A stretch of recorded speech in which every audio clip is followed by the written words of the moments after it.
President Donald Trump is defending his reciprocal tariffs as the trade war between China and the US escalates. But how is AI playing into this? Joining us is Rion Ahl, the former lead of AI and innovation at the Turner Institute. Rion, it's great to see you. So just hours after Donald Trump announced a 34% tariff on China, which could go up even further now, China released an AI-generated music video blasting the move. This is what China Global Television Network released. Liberation Day, as you know, on April 2nd. From this moment on, America's decline is over.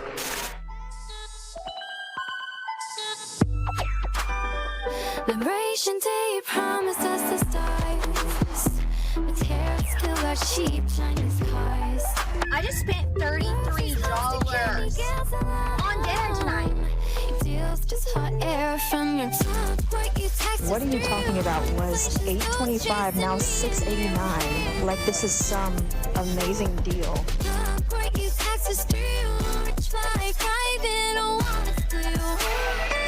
Higher food prices. Are you getting sick and tired of rising food? Food prices are again going up, Especially for eggs and meat.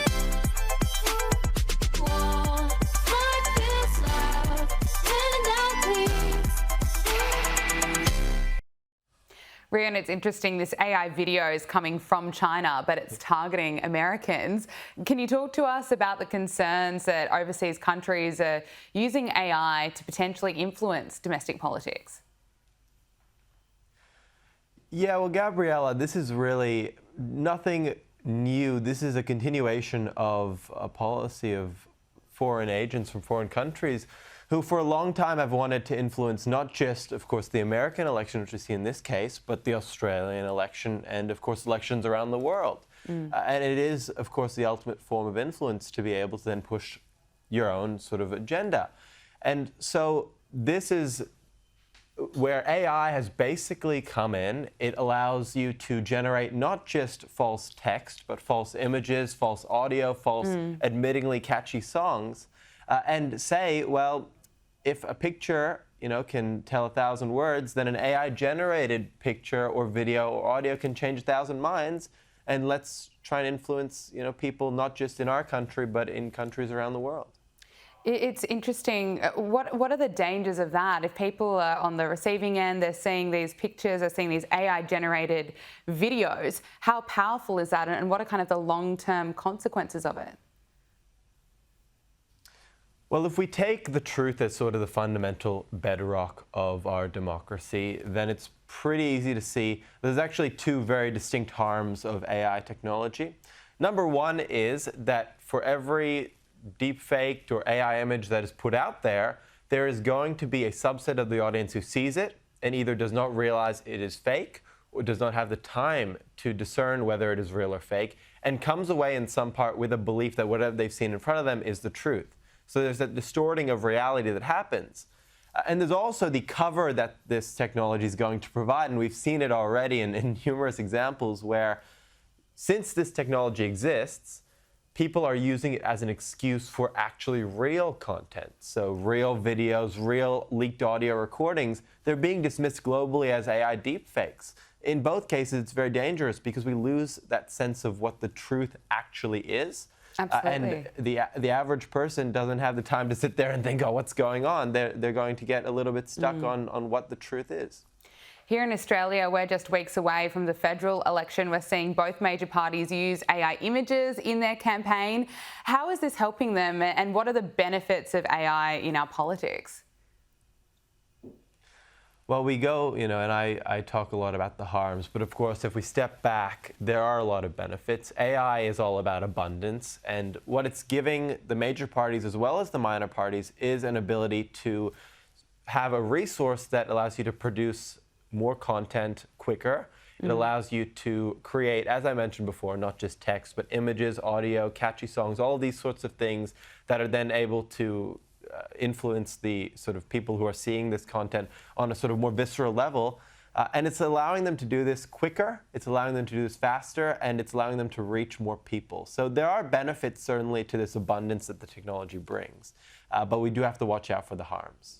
Absolutely. And as AI continues to play a bigger part in many aspects of our lives, what advice do you have for us?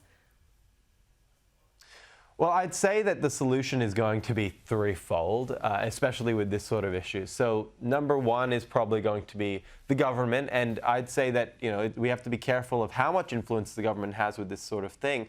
But at the base level, as we mentioned before, with this sort of foreign interference, we need to have really harsh and strict rules governing the way that foreign governments are influencing or putting content to our domestic audience to influence our elections. So that's sort of pillar number one. I think pillar number two comes down to the AI companies themselves. Again, we don't want them actually deciding what can and cannot be made with their tools, because that's a very fine line and dangerous line. What we do want is clear protections for political content, whether there's a label on clearly political content or some other form. That's going to help people who are seeing this content online to realize that what they're seeing is not actually real work. But finally, I think the advice for the audience in general, and this is the one good thing that will come out of all of this, is that you're going to have to be more politically aware, and you're going to have to be more careful, which necessitates, I guess, Gabriella, more involvement in our politics, which is always a good thing. We have X and we have community notes. We have Meta trying to do a very similar thing. All of it's coming towards a crowdsourced fact-checking process that allows people to help other people figure out what is real and what's not in this increasingly untrue world. Yeah, it's brilliant to see, brilliant to be a part of. Stepping away from politics, while we are talking about AI, the race to use AI to potentially cure diseases is already underway. Billions of dollars has been poured into AI-first biotechs. I have to ask you, what are your thoughts? Are we going to be able to see AI at one point cure cancer and other diseases? And how far away could this be?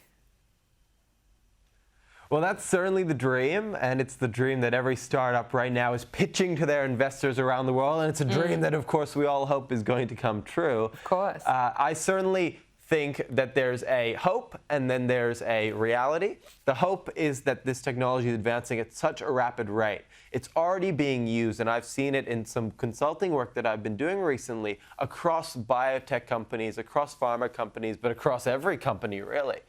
Because what AI really is, and I think to put it very simply, it is a data crunching machine. It takes an input of data and then it outputs it, does the human grunt work of going through that data that used to take many, many years, and it spits out an output which we hope is going to be useful. Now, at the moment, it's still in its primary stage. It still hasn't done anything to say, wow, this is going to change the world. But we could be a few years away, and I certainly think with the rate of advancement, a few years away from it really having a major impact on medicines and, ultimately, hopefully, a cure to the ultimate disease of cancer.